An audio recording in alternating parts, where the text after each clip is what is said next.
السلام علیکم ورحمۃ اللہ وبرکاتہ۔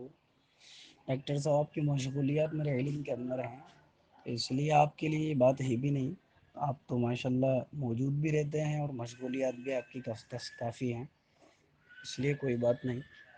اچھا، جو آپ نے سوال کیا ہے کہ سجدہ سہو کے متعلق، تو اس میں دیکھیے چند باتیں ہیں۔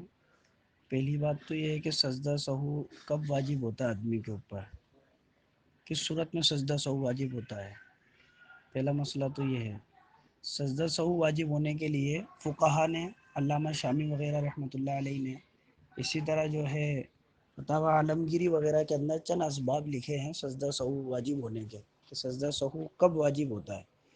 اس میں سے پہلا سبب تو یہ ہے کہ واجبات نماز میں سے کسی بھی واجب کا چھوٹ جانا۔ واجبات نماز کیا ہے وہ میں آگے بتا دوں گا، کہ کوئی بھی واجبات نماز ہے تو ان کا کسی کا بھی چھوٹ جانا، اگر کوئی واجب نماز چھوٹ گیا تو اس سے سجدہ سہو واجب ہو جاتا ہے۔ دوسرا سبب جو بیان کیا انہوں نے، کہ کسی بھی واجب کو اس کا جو متعین مقام ہے اس سے آگے پیچھے کر دینا، جو واجب کا متعین مقام ہے اس کو آگے پیچھے کر دینا۔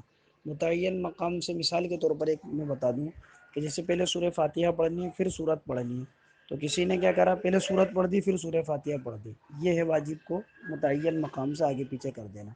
تیسرا سبب جو بیان کیا ہے، تیسرا سبب یہ ہے 2 مرتبہ کسی واجب کو ادا کرنا، یعنی ایک چیز واجب ہے، تشہد پڑھنا واجب ہے، التحیات پڑھنا، ایک مرتبہ پڑھ لی پھر دوبارہ پڑھ رہے ہیں اس کو، تو کسی بھی واجب کو دوبارہ پڑھنا، لوٹانا، مطلب اسے 2 مرتبہ پڑھنا، تو اس صورت میں سجدہ سہو واجب ہو جاتا ہے۔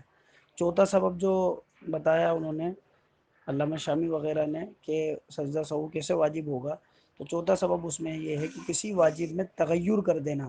تغیر کا مطلب یہ ہے کہ جیسے جہری نماز ہے اس میں سرن پڑھ دیا، آہستہ پڑھ دیا، ظہر عصر کی نماز میں آہستہ پڑھنا ہے اس میں زور سے پڑھ دیا، تو یہ ہے تغیر کر دینا۔ اسی طرح پانچواں سبب بتایا انہوں نے، کسی بھی فرض کو اس کے جو متعینہ مقام ہے اس سے مقدم کر دینا یا مؤخر کر دینا۔ آپ کو رکوع کرنا ہے تو آپ نے رکوع کوئی جگہ پر پہلے سجدہ کر لیا اور پھر سجدے کے بعد پھر رکوع کر رہے ہیں، تو جو اس کا متعینہ مقام تھا تو اس کو اس سے آگے پیچھے کر دینا، اس کو کہتے ہیں کہ متعینہ مقام سے مقدم یا مؤخر کر دینا۔ کوئی سا بھی فرض ہو، نماز کے فرائض الگ ہیں، واجبات الگ ہیں۔ فرائض کے اندر جیسے تکبیر تحریمہ، قیام کرنا، قرات کرنا، رکوع کرنا، سجدہ کرنا، قاعدہ آخرہ میں تشہد کی مقدار بیٹھنا، یہ فرائض میں آتا ہے اس کے۔ اچھا، چھٹا سبب انہوں نے یہ بیان کیا ہے کہ کسی فرض کو بھول کر مقرر کر دینا، یعنی ایک فرض ہے اس کو بھول کر آدمی نے 2 مرتبہ ادا کر لیا، رکوع 1 مرتبہ کرنا ہے فرض ہے، اب اس کو 2 مرتبہ ادا کر دیا تو سجدہ سہو لازم ہو جائے گا۔ تو یہ 6 اسباب انہوں نے بیان کیے جن کی وجہ سے سجدہ سہو ہوتا ہے۔ واجبات نماز کیا ہیں، ان کو مستقل بعض علماء نے ان کو 14 بیان کیا ہے، بعض علماء نے 13 بیان کیا ہے۔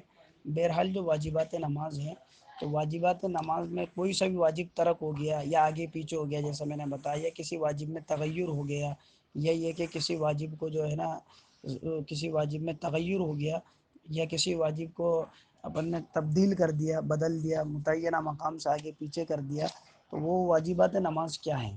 واجبات نماز جو ہیں 14 میں بیان کرتا ہوں، یہ تعلیم الاسلام کے اندر لکھے رہتے ہیں عام طور پر۔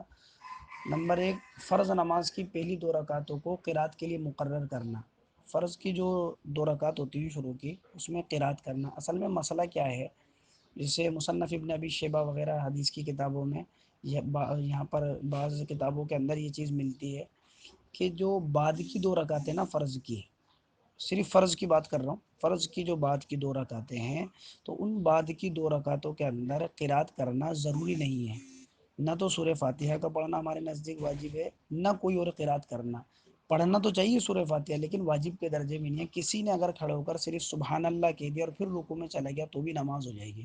تو اس لیے پہلا واجب یہ ہے کہ فرض نماز کی پہلی 2 رکعتوں کو، یعنی آپ پہلی 2 رکعتوں میں سبحان اللہ کہہ کر اگر چلے جائیں گے اور پھر بعد کی 2 رکعتوں میں قرات کریں گے تو سجدہ سہو ہو جائے گا، یہ مطلب ہے پہلی 2 رکعتوں کو قرات کے لیے متعین مقرر کرنا۔ اچھا، دوسرا واجب یہ ہے فرض نماز کی تیسری اور چوتھی رکعت کے علاوہ تمام نمازوں کی ہر رکعت میں سورہ فاتحہ کا پڑھنا۔ فرض نماز کی تیسری اور چوتھی رکعت کے علاوہ، جیسے میں نے ابھی اوپر عرض کیا، اس کے علاوہ جتنی بھی نمازیں ہیں، چاہے نفل ہو، چاہے سنت ہو، چاہے جو ہے واجب ہو، کوئی سی بھی نماز ہو، سب نمازوں کے اندر جو ہے سورہ فاتحہ کا پڑھنا یہ واجب ہے۔ تیسرا واجب یہ ہے فرض نماز کی پہلی 2 رکعتوں میں اور باقی نمازوں کی ہر رکعت میں سورہ فاتحہ کے بعد کوئی سورت پڑھنا یا ایک بڑی آیت پڑھنا یا 3 چھوٹی آیتیں پڑھنا۔ فرض نماز کی تیسرا واجب جو ہے فرض نماز کی پہلی 2 رکعتوں میں، باقی تمام نمازوں کی ہر رکعت میں سورہ فاتحہ کے بعد کوئی سورت پڑھنا یا ایک بڑی آیت پڑھنا یا 3 چھوٹی آیتیں پڑھنا۔ بڑی آیت کی مقدار جو علماء نے بیان کیا، علامہ شامی وغیرہ رحمۃ اللہ علیہ نے، تو وہ بیان کی 30 حرف کم سے کم بڑی آیت کی مقدار ہوتی ہے، اور چھوٹی آیتوں کی کیا تو وہ مثال سورہ دہر کے اندر جو ہے ثم عبس وبصر ثم ادبر واستکبر، یہ مثال انہوں نے بیان کی ہے۔ تو یہ تیسرا واجب ہے۔ اچھا، چوتھا واجب جو ہے سورہ فاتحہ کو سورت سے پہلے پڑھنا، یہ چوتھا واجب ہے۔ پہلے سورہ فاتحہ پڑھی جائے گی پھر سورت پڑھی جائے گی، کسی نے پہلے سورت پڑھ دی بعد میں سورہ فاتحہ پڑھی تو سجدہ سہو ہو جائے گا۔ پانچواں واجب جو ہے قرات، رکوع اور سجدوں میں رکعتوں میں ترتیب قائم کرنا، یہ پانچواں واجب ہے۔ قرات کی جگہ قرات کرنی ہے، اس کے بعد رکوع کرنا ہے، اس کے بعد سجدے کرنے، یعنی ترتیب سے کام کرنا۔ یہ نہیں کہ آدمی نے ایسے کر لیا کہ قرات بعد میں کہی، پہلے تو رکوع کر لیا اور پھر قرات کر رہا ہے، یا پھر یعنی انہوں نے تغیر بدل دیا، آگے پیچھے کر دیا، یہ مطلب ہے۔ تو ان سب میں ترتیب کا قائم کرنا کہ جس کے بعد جس چیز کا نمبر اس کو ادا کرنا۔ چھٹا واجب یہ ہے قومہ کرنا۔ قومے کا مطلب ایک قیام ہوتا ہے، ایک قومہ ہوتا ہے۔ قیام کرنا فرض ہے نماز کے اندر، قومہ کرنا واجب ہے۔ قومہ یعنی رکوع سے سیدھا کھڑا ہونا، یہ واجب ہے۔ اگر کوئی رکوع سے سیدھا کھڑا نہیں ہوا اور فوراً سجدے کے اندر چلا گیا بھی کھڑا، تو واجب کے ترک کی وجہ سے سجدہ سہو اس کے اوپر لازم ہو جائے گا۔ ساتواں واجب جلسہ کرنا۔ جلسہ یعنی جب اپن ایک مرتبہ سجدے میں جاتے ہیں پھر اس کے بعد جو بیٹھتے ہیں تھوڑی سی مقدار، جس کے اندر دعائیں بھی منقول ہے، اللہم اغفر لی، اور اسی طرح دوسری دعائیں بھی منقول ہے، وہ جو پڑھتے ہیں تو وہ جلسہ ہوتا ہے، وہ جلسہ کرنا یہ واجب ہے ساتواں۔ اچھا، آٹھواں واجب ہے قاعدہ اولیٰ میں تشہد کی مقدار بیٹھنا۔ قاعدے 2 ہوتے ہیں، اگر 4 رکعت والی نماز پڑھیں گے، 3 رکعت والی نماز پڑھیں گے تو اس کے اندر 2 قاعدے کرنے ہمیں۔ جو پہلا قاعدہ اس کو قاعدہ اولیٰ کہتے ہیں، جو دوسرا قاعدہ اس کو قاعدہ آخرہ کہتے ہیں۔ تو قاعدہ اولیٰ کے اندر یعنی پہلے قاعدے کے اندر یہ ہوگا 3 رکعت والی نماز میں، یہ ہوگا 4 رکعت والی نماز میں۔ قاعدہ اولیٰ میں تشہد کی مقدار بیٹھنا، یعنی اتنی دیر بیٹھنا جتنی دیر میں اپن التحیات پڑھتے ہیں۔ اگر اپن اتنی دیر نہیں بیٹھے اور بیٹھتے ہی کھڑے ہو گئے تیسری رکعت کے لیے تو پھر سجدہ سہو واجب ہو جائے گا۔ اچھا، نوواں جو واجب ہے اس کے اندر تو وہ یہ ہے کہ تعدیل ارکان کرنا۔ تعدیل ارکان کا مطلب یہ ہے کہ جو بھی اپن رکن ادا کر رہے ہیں ان کو اطمینان کے ساتھ ادا کرنا۔ ایک ہوتا ہے ترتیب سے ادا کرنا، ایک ہوتا ہے اطمینان کے ساتھ ادا کرنا۔ رکوع کر رہے ہیں اچھی طرح رکوع کرنا، قومہ کر رہے ہیں اچھی طرح قومہ کرنا، اس کو کہتے ہیں تعدیل ارکان کرنا۔ اسی طرح 10واں واجب ہے دونوں قاعدوں میں التحیات کا پڑھنا۔ جیسے تشہد کی مقدار بیٹھنا پہلے قاعدے میں واجب ہے، ایسے ہی تشہد کا پڑھنا پہلے قاعدے میں بھی اور دوسرے قاعدے میں بھی، دونوں میں واجب ہے۔ تو اگر کسی نے تشہد التحیات نہیں پڑھی سجدہ سہو لازم ہو جائے گا اس کے اوپر۔ اسی طرح 11واں واجب ہے کہ فجر کی امام جو ہوتا ہے یا یہ امام کے لیے ہے کہ امام کو فجر، مغرب، عشاء، جمعہ، عیدین، تراویح اور اسی طرح رمضان کے اندر وطر میں بلند آواز سے قرات کرنا ہے، جتنی بھی نمازوں کے میں نے نام لیے۔ اور اس کے علاوہ جو سری نمازیں ظہر عصر وغیرہ اس میں آہستہ قرات کرنا۔ کسی نے ظہر عصر میں بلند قرات کر دی سجدہ سہو لازم ہو جائے گا جبکہ اس نے 30 حرف ادا کر دی ہوں۔ اور اگر کسی نے جہری نمازوں میں فجر کے اندر آہستہ قرات کر دی اور 30 حرف کے بقدر پڑھ دیا تو سجدہ سہو لازم ہو جائے گا۔ 12واں واجب یہ ہے لفظ سلام کے ساتھ نماز سے نکلنا، یعنی جب نماز سے نکلیں گے تو اپن کو السلام علیکم، السلام جو لفظ ہے اس کے ساتھ نماز سے نکلنا۔ کوئی نماز کے اندر سبحان اللہ کے ذریعے سے نکلنا چاہے تو نہیں نکل سکتا، کوئی کسی اور چیز کے ذریعے سے، تو یہ واجب ہے سلام کے ساتھ نکلنا۔ اچھا، 13واں واجب جو ہے اس کے اندر نماز میں جو ہے وطر جو ہوتے ہیں تو وطر کے اندر دعائے قنوت کا پڑھنا یہ واجب ہے۔ اچھا، بعض علماء نے تکبیر جو کہتے ہیں نا اللہ اکبر تیسری رکعت کے اندر، تو اس کو واجب کا اور بعض نے سنت کا ہے، لیکن میرا جہاں تک دھیان ہے تو راجہ یہی لکھا ہے کہ یہ جو تکبیر ہے یہ سنت ہے، اگرچہ بعض نے اس کو واجبات میں بھی بیان کیا ہے، جیسے نور الازا وغیرہ کے حاشیے وغیرہ میں اس طرح کی کوئی بات لکھی بھی ہے، واللہ اعلم۔ تو بہرحال یہ ہے کہ وطر کے اندر قنوت پڑھنا، اللہم انا نستعینک کا یہ جو دعا ہے یہ یا اس جیسی کوئی دعا ہو وہ پڑھنا تو واجب ہے۔